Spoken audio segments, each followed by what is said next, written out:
ಇನ್ನು ಈ ವೆನಿಜುವೆಲಾದಲ್ಲಿ ಅತ್ಯಂತ ಭೂಕಂಪ ಎಂದರೆ ಅತ್ಯಂತ ಪ್ರಬಲ ಭೂಕಂಪ ಸಂಭವಿಸಿದ್ದು. ಈ ಒಂದು ಅವಳಿ ಭೂಕಂಪಗಳು ಯಾವ ಮಟ್ಟಿಗೆ ಅಲ್ಲಿ ಆವರಿಸಿವೆ ಅಂತ ಹೇಳಿದ್ರೆ, ಸಂಭವಿಸಿವೆ ಅಂತ ಹೇಳಿದ್ರೆ, ಅಲ್ಲಿ ಲಕ್ಷಾಂತರ ಜೀವಗಳನ್ನೇ ಕಳೆದುಕೊಂಡಿದ್ದಾರೆ ಅಲ್ಲಿನ ಜನಗಳು. ಇಡೀ ದೇಶವೇ ನಡಗಿಸುವ ಒಂದು ದೃಶ್ಯ ಇದು. ರಾಜಧಾನಿ ಕ್ಯಾರಕಸ್ನಲ್ಲಿ ಹಲವು ಬಹುಮಹಡಿ ಕಟ್ಟಡಗಳು ಮತ್ತು ವಸತಿ ಗೃಹಗಳು ಕುಸಿದು ಬಿದ್ದು ಹೋಗಿದ್ದಾವೆ ಈ ಒಂದು ಭೂಕಂಪಕ್ಕೆ. ಲಕ್ಷಾಂತರ ಜೀವಗಳೇ ಹೋಗಿದ್ದಾವೆ ವೀಕ್ಷಕರೇ ಈ ಒಂದು ಭೂಕಂಪವಾಗಿರೋದು. ಇನ್ನು ಹಲವು ಅವಶೇಷಗಳು ಈ ಒಂದು ಕಟ್ಟಡದ ಅಡಿಯಲ್ಲಿ ಸಿಲುಕಾಕೊಂಡಿದ್ದಾವೆ. ಎಷ್ಟು ಜೀವಗಳು ಹೋಗಿದ್ದಾವೆ ಅಂತ ಹೇಳಿ ಲೆಕ್ಕಕ್ಕೆ ಸಿಗದಂಥ ಪರಿಸ್ಥಿತಿಯಲ್ಲಿ ನಿರ್ಮಾಣ ಆಗಿದೆ. ಆ ಭೂಕಂಪದ ದೃಶ್ಯಗಳು ನೀವು ಗಮನಿಸಿದ್ರೆ ಗೊತ್ತಾಗುತ್ತೆ. ದೊಡ್ಡ ದೊಡ್ಡ ಕಟ್ಟಡಗಳೇ ಅಳಗಾಡಿ ಹೋಗಿ ಬಿದ್ದುಬಿಟ್ಟಿದ್ದಾವೆ.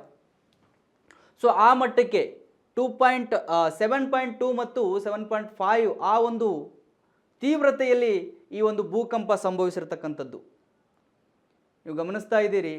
ಅಲ್ಲಿ ಕಾರ್ಯಾಚರಣೆ ಕೂಡ ನಡೀತಾ ಇದೆ. ಈ ಕಟ್ಟಡದ ಕೆಳಗಡೆ ಅವಶೇಷಗಳು ಸಿಲುಕಾಕೊಂಡಿದ್ದಾವೆ.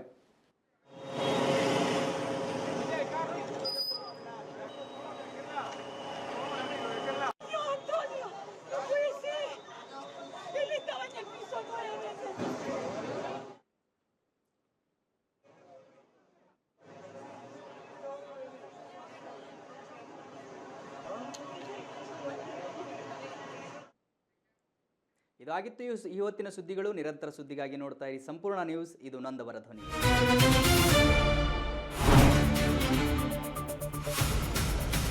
ಸಂಪೂರ್ಣ ನ್ಯೂಸ್ 24x7 ಇದು ನೊಂದವರ ಧ್ವನಿ.